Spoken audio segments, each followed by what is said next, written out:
प्रिय दर्शकों, आज का जो वीडियो है उन छोटे छोटे बच्चों के लिए ध्यान में रखकर उनकी पढ़ाई की समस्याओं के समाधान के लिए ये वीडियो हमने बनाया है। जय भैरव बाबा की। आज का वीडियो बहुत ही महत्वपूर्ण है, इसे आप जरूर अंत तक देखें। देखिए, एक बालक जो कुल दीपक और भी न जाने क्या क्या शब्दों से संबोधित किया जाता है, जो हमारे परिवार का ही नहीं बल्कि देश का भविष्य होता है। आज वही भविष्य तेजी के साथ अंधकार में पड़ के गलत संगत में उलझकर समस्याओं के जल में स्वयं को उलझा लेता है और उसका मन पढ़ने लिखने में नहीं लगता और वह अपनी समस्याओं को परिवार में ही साझा करने से घबराता है और कई बार वह बहुत ही गलत रास्ते पर चल पड़ता है और गलत निर्णय भी ले लेता है। आप सोच सकते हैं कि जिस बालक के भविष्य को बनाने के लिए परिवार सदैव तत्पर रहता है और जिस पर परिवार के उज्जवल भविष्य की उम्मीदें टिकी रहती है, उसी बालक का भविष्य अंधकार में हो तो परिणाम कितना भयावह हो जाता है, इसका अनुमान लगाना भी मुश्किल है। बहुत से पेरेंट्स तो इन बातों को अनदेखा कर देते हैं, लेकिन ये बहुत ही महत्वपूर्ण विषय है। इसे कभी भी आप अनदेखा न करें और अपने बच्चों पर ध्यान दें, लेकिन ये ध्यान कहीं अनावश्यक दबाव का भी कारण बन जाता है और बच्चों को अपने जीवन में वह ध्यान दखलंदाजी जैसा लगने लगेगा।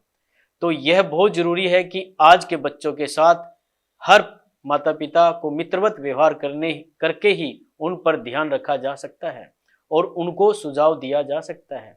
यह स्वाभाविक भी है कि बालकपन में पढ़ाई अच्छी नहीं लगती, लेकिन कई बार गुरु दोष के कारण भी बच्चों का जो है मन पढ़ाई में नहीं लगता, वह पढ़ाई से भागता है। इसके लिए बृहस्पति ग्रह, जिनको गुरु की मान्यता प्राप्त है, उनकी कृपा होनी कुंडली के अंदर बहुत जरूरी है और साथ ही ज्ञान की देवी सरस्वती का तो सर्वोपरि स्थान जो है माना गया है। तो सर्वप्रथम गुरु के लिए हमें क्या करें? तो गुरु को ठीक करने के लिए बृहस्पति के दिन भगवान विष्णु की पूजन किया जा सकता है। तो बच्चों के लिए भगवान विष्णु की आप पूजा करें। इस दिन देवताओं के गुरु बृहस्पति की देवा की जो देव की पूजा है भगवान विष्णु के रूप में की जाती है, इसलिए इस दिन को बृहस्पतिया गुरुवार के नाम से भी जाना जाता है। तो विष्णु का पूजन करने तथा व्रत रखने का भी विधान बताया गया है माता पिता को अपने बच्चों के लिए।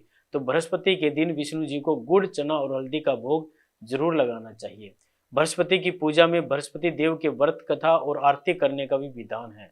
परंतु हम आपको कुछ ऐसे मंत्र जो है, आज मैं आपको सरल सा मंत्र बताने जा रहा हूँ। बहुत महत्वपूर्ण मंत्र है और आसानी से बच्चा कर भी सकता है।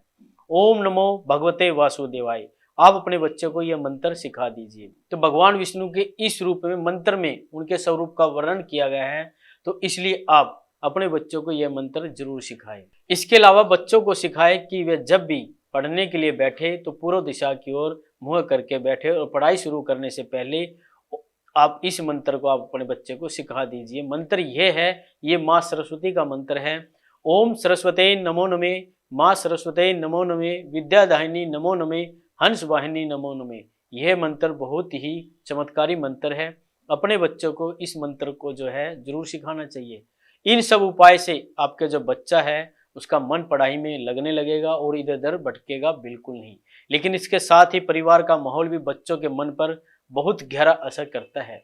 इसका सदा ही ध्यान रखें आप कि बच्चों को बच्चा समझकर कोई ऐसी बात ना कहा जाए जिससे उसके स्वाभिमान को ठेस लगे और वह स्वयं को अपमानित महसूस करने लगे और धीरे धीरे परिवार से दूर होता चला जाए।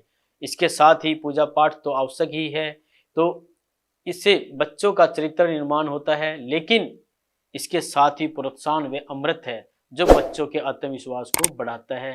इसलिए बच्चों को ये मंत्र जो मैंने आपको बताए हैं आप जरूर अपने बच्चों को सिखाइए। तो प्रिय दर्शकों, अगले वीडियो मिलते हैं कुछ नई जानकारी के साथ। तो आज के लिए बस इतना ही। जय भैरव बाबा की।